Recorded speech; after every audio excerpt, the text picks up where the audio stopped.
எல்லோருக்கும் வணக்கம். இன்னைக்கு நம்ம பார்க்கக்கூடிய சப்ஜெக்ட் ஸ்டாய்சிசம் என்றால் என்ன?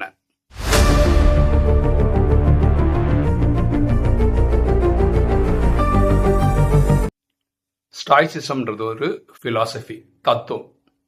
இது எங்க உருவாக்கப்பட்டது, எங்க உருவாயிச்சுன்னா கிரேக்க நாட்டில், கிரீஸ்ல வந்தது. அதுக்கு பிற்காலத்தில் ரோம்ல, இட்டாலியில அது ஒரு ஷேப் வந்துச்சு.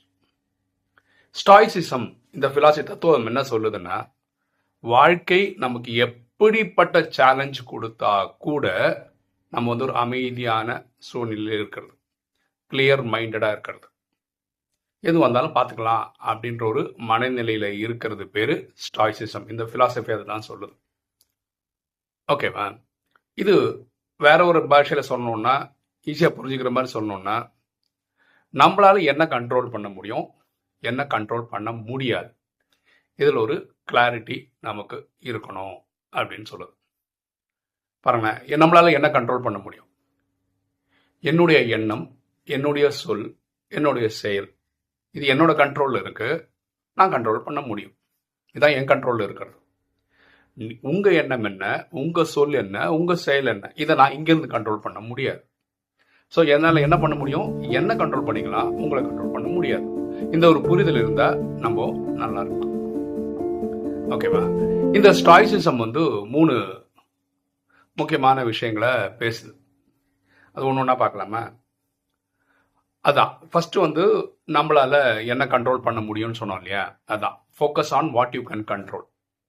என்னால் என்னோட எண்ணங்களை கண்ட்ரோல் பண்ண முடியும். என்னால் என்ன கண்ட்ரோல் பண்ண முடியாதுன்னு நீங்கள் என்ன நினைக்கிறீங்க, என்ன பண்ண போறீங்க, இதெல்லாம் என்னால் கண்ட்ரோல் பண்ண முடியாது. இந்த கிளாரிட்டி ஒன்று வந்துச்சுன்னு வச்சுக்கோங்களேன், நான் என்னை சரிப்படுத்திக்கலாம். இது focus on what you can control. இது ஃபர்ஸ்ட் பாயிண்ட்.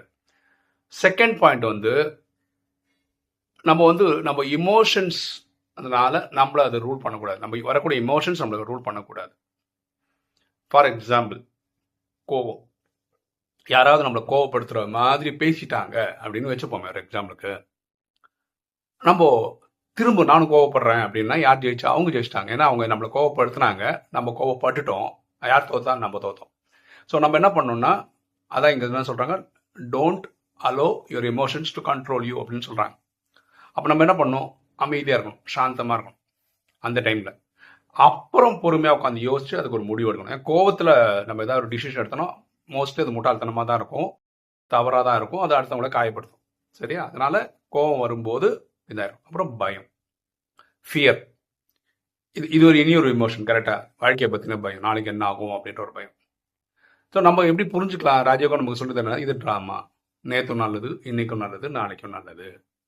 சரியா? அதனால ஏன் பயப்படணும்? தைரியமா ஒரு வாழ்க்கையை ஒரு கை பார்த்துருவோம் அப்படின்னு நினைக்கிறது செகண்ட் பாயிண்ட்.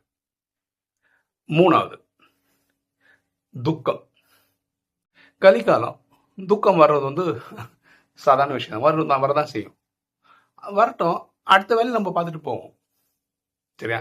இந்த கலிகாலத்தில் யாராவது ஒருத்தர், அம்பானிக்கு துக்கம் இல்லையான்னு, அவருக்கு 1008 பிரச்சனை இருக்கும்.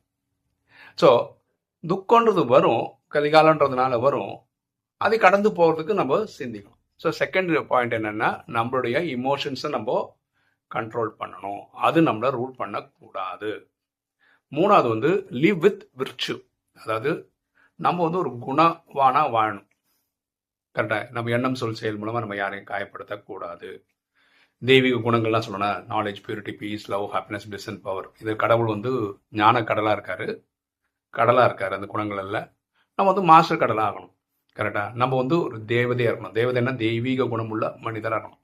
அப்போ நம்ம வாழ்கிற வாழ்க்கை we should live with virtue அப்படின்னு சொல்கிறாங்க. அதாவது ஒரு நல்ல குணவானா நம்ம வாழணும் அப்படின்னு சொல்லிட்டோம். இப்போ ஸ்டாய்சிசம்ன்றது ஆக்சுவலாக இப்படி தான் ராஜயோகிகள் இருக்க வாழ்ந்துட்டு இருக்கோம். ஓகேவா? ஆனால் இப்படி ஒரு பிலாசபி, தத்துவம்னு சொல்லிட்டு உலகத்தில் வேற ஒரு இடத்துல வேற ஒரு மாதிரி ப்ராக்டிஸ் பண்ணிட்டு இருக்காங்கன்றத எடுத்து சொல்றது தான் இந்த வீடியோ. இது என்ன புதுசாக இருக்குன்னா, புதுசு ஒன்றும் இல்லை, இந்த வார்த்தை தான் புதுசு. ஸ்டாய்சிசம்ன்ற வார்த்தை புதுசு. இந்த பிலாசபி பல 100 வருஷத்துக்கு முன்னாடி கிரேக்க நாட்டில் தொடங்கி அதுக்கப்புறம் ரோமில் அது ஷேப் ஆகி அவங்க சொல்றக்கூடிய ஒரு தத்துவம். ராஜயோகத்தில் அதுதான் சொல்லித்தராரு பரமாத்மா. அங்கே அப்படி ஏற்கனவே பக்தியில இருந்திருக்குன்றத நம்ம எடுத்து சொல்றோம். ஓகே, இப்போ வாழ்க்கை எப்படி கொண்டு வந்திருக்கு பாருங்களேன். வாழ்க்கை என்ன சூழ்நிலை கொண்டு வந்தாலும் அதை கடந்து போகணும் அப்படின்றது தான் ஸ்டாய்சிசம் சொல்கிறது. இப்போ ரீசெண்டாக நம்ம நடக்கிற விஷயம் பாருங்களேன், என் வாழ்க்கையில் நடக்கிற விஷயம். இதையும் நான் அந்த மாதிரி எடுத்துக்கிறேன். இல்லை ட்ராமா இல்லை, நம்ம அக்செப்ட் பண்ணிட்டு போயிட்டே இருக்க வேண்டியதான். ஒரு ஆத்மா வந்து எனக்கு மாதம் 2000 ரூபா கொடுத்துட்டு இருந்தார். அவர் மட்டும்தான், அவர் கொடுக்குறது மட்டும்தான் எப்படின்னா, என்ன செலவு வேணால் பண்ணிக்கலாம் நான் அந்த மாதிரின்ற இதில் கொடுத்தாரு. இப்போ அவர் எனக்கு ஒரு வாட்டி ஃபோன் பண்ணி சொல்லிட்டாரு, இந்த மாதிரி நான் ரிட்டையர் ஆகிட்டேன், இனிமேல் முன்னாடி மாதிரி என்னால் கொடுக்க முடியாது, நீங்கள் சேவ் பண்ணுறது ரொம்ப சந்தோஷம் அப்படிலாம் சொன்னார். ஓகே, அப்போ அந்த வரவு நின்றுருக்கு. முடியும் போது பண்ணுறேன்னு சொல்லியிருக்காரு. தட்ஸ் ஓகே, ரொம்ப சந்தோஷம். இத்தனை நாள் வரைக்கும் கொடுத்தது ட்ராமாபடி. அடுத்தது ஒரு தம்பி வந்து எனக்கு மருந்துக்கு காசு கொடுத்துட்டு இருந்தா. அவருக்கு ஒரு 3-4 மாசமாக வேலை இல்லை. அந்த தம்பி எனக்கு ரொம்ப வருஷமாக தெரியும். அந்த தம்பிட்டு சொல்லுவேன், எந்த வேலையும் அடுத்த வேலை கிடைக்காம விடாதப்பான்னுவேன். ஆனால் அந்த தம்பி விட்டுருவான். அதுக்கப்புறம் தேடுவான். அவன் பேச்சுலராக இருக்கிறதுனால அவனுக்கு பெரிய ப்ரெஷர் இல்லை. ஓகேவா, அதனால தைரியமாக இந்த விளையாட்டுலாம் விளையாடுறான். இப்போ திரும்பி வேலை தேடிட்டு இருக்கான். எனக்கு இந்த வேலையே இல்லாதவங்க வந்து நமக்கு வந்து டொனேஷன் அப்படிலாம் கொடுக்குறது எனக்கு உடன்பாடாக இல்லை. ஏன்னா அவங்க எங்கே கடன் வாங்கியெல்லாம் கொடுத்தாங்க நல்லா இருக்காதுல்ல. ஸோ இப்போ வந்து கடைசியாக வந்து திடீர்னு அவனே ஃபோன் பண்ணி, இந்தாங்க நான் ஒரு 1000 ரூபா தரேன், நீங்கள் ஒரு 10 நாளுக்காவது மருந்து வாங்கிக்கோங்க, மருந்து சாப்பிடாம இருக்காதீங்க அப்படின்றாரு. நான் சொன்னேன், இனிமேல் நான் கூப்பிடவே மாட்டேன்பா. உனக்கா தோணுச்சுன்னா, உனக்கு காசு இருந்ததுன்னா நீயா கொடு, இல்லைன்னா பார்த்துக்கிறேன். எனக்கு காசு வந்தால் நான் வாங்கிக்கிறேன், இல்லைனா வாங்கலை, சாப்பிடல, அவ்வளோதான், அது ஒன்றும் பிரச்சனை கிடையாது அப்படின்னு அந்த விஷயத்தில் சொல்கிறேன். இந்த இன்டர்நெட் தம்பி கேட்டுட்டு இருந்தார் இல்லையா, அந்த தம்பி கொடுத்துட்டு இருக்காரு, அதில் மாற்றுக்கிறதெல்லாம் கிடையாது. ஆனால் அந்த தம்பிக்கும் வேலை இல்லை. இப்போ துபாயில் இருந்தார், பட் வீட்டுக்கு வந்துட்டார். ஒரு நல்ல விஷயம் என்னன்னா, அவங்க கம்பெனிக்கு ப்ராஜெக்ட் கிடச்சிருக்கு. ஸோ கண்டிப்பாக அவருக்கு அந்த வேலை இருக்குது. திருப்பியும் போகணும், ஒரு மாதம் 2 மாதம் இங்கே இருப்பாருன்னு நினைக்கிறேன், தெரியலையா. அந்த தம்பிக்கும் கொஞ்சம் டச் அண்ட் கோலில் தான் போயிட்டு இருக்கு. அதனால அந்த தம்பிக்கும் இன்டர்நெட் பில்லெல்லாம் நம்ம சொல்ல தேவையில்லை, கரெக்டாக அந்த டைமுக்கு முன்னாடியே கொடுத்துட்றாரு. ஸோ அவரும் இந்த டைமில் ஒரு மாதிரி டஃப்பான சுச்சுவேஷன் தான் ஹேண்டில் பண்ணுறாரு. அதை தான் நான் சொல்கிறேன். அது மாதிரி ஒரு தம்பி வந்து என்னோட கரண்ட் பில்லு கட்டிட்டு இருந்தார். அவருக்கு நேற்று நான் சமீபத்தில் தான் கூப்பிட்டு சொல்லிட்டாரு, நான் என்னால் கட்ட முடியாதுன்னா, நான் ரொம்ப டைட்டாக இருக்கேன், ஒரு 6 மாதத்துக்கு அப்புறம் பார்க்கலாம் அப்படின்ட்டார் அவர். இந்த உங்களுக்கு தெரியும்ல, எல்லாருக்குமே வந்து இந்த ஏப்ரல் மே மாதத்துல தான் கண்ணாமண்ணான்னு பில்லு வரும். எனக்கு மே 5ஆம் தேதி பில்லு கட்டணும், 10,000 சில்லற ரூபா வந்திருக்கு. ஸோ ஒரு 15 நாளுக்கு முன்னாடி சொல்லிட்டாரு, அண்ணா என்னால் கட்ட முடியாது அப்படின்னு சொல்லிட்டாரு. ஸோ இதான் சூழ்நிலை. ஓகே, எப்படி இருக்கு பாருங்களேன். வந்திருந்தது இந்த 4 தான், இந்த 4மே லாக் ஆகுது. ஓகே, இப்போ இதுக்கு நான் சம்பாதிச்சு இது இப்போ இந்த மாதம் பார்த்தீங்கன்னா எல்லாருக்குமே இருக்கிற மாதிரி ப்ராப்பர்ட்டி டேக்ஸ் இந்த வாட்டி தான் கட்டணும், வாட்டர் டேக்ஸ் இந்த வாட்டி தான் கட்டணும். இப்போ மே மாதம் வந்துன்னா குழந்தைங்க ஃபீஸ் கட்டணும். எல்லாம் மே மாதம் தான் வந்து நிற்கும், மே ஜூனில் தான் வந்து நிற்கும். அந்த டைம் பார்த்து தான் இந்த எல்லா வருமானமும் வந்துட்டு இருந்த டொனேஷனும் நிற்குது. ஸோ வாழ்க்கை இப்படிலாம் சூழ்நிலைகள் கொடுக்கும். ஓகேவா, இதெல்லாம் கடந்து நம்ம போய் தான் ஆகணும். சரியா, நம்ம சேவை பண்ணுறோம், சந்தோஷமாக பண்ணிட்டு போயிட்டே இருப்போம். ஓகே, ஸோ இதுதான். ஸோ எல்லாரோட வாழ்க்கை வந்து ஸ்மூத்தாக இருக்கும் அப்படின்னு எதிர்பார்க்கறதுக்கெல்லாம் ஒன்றும் கிடையாது.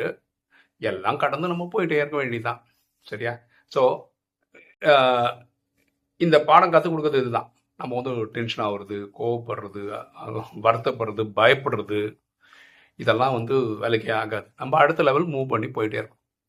இவர் இல்லைன்னா வேற யாராவது கொடுக்குற மாதிரி ட்ராமாவில் வரும், இல்லை நம்ம சம்பாதிக்கிறோம் இல்லையா, ப்ரோக்ராம் எல்லாம் பண்ணுறோம் இல்லையா, சாஃப்ட்வேர்லாம் பண்ணிட்டு இருக்கோம்ல, அது வழியாக வருமானம் வரும். ஏதோ ஒரு வழியில் எல்லாமே கடந்து தான் போகும். நாடகம் கல்யாணக்காரி. ஸோ அது நல்லது பண்ணும். நம்மளை வந்து என்ன சொல்ல மிகைப்படுத்துகிற ஒரு சக்திசாலி ஆக்கிறதுக்காக வந்திருக்கு அப்படின்றத தான் நான் புரிஞ்சுக்கிறேன்.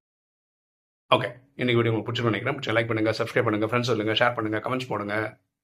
தேங்க்யூ.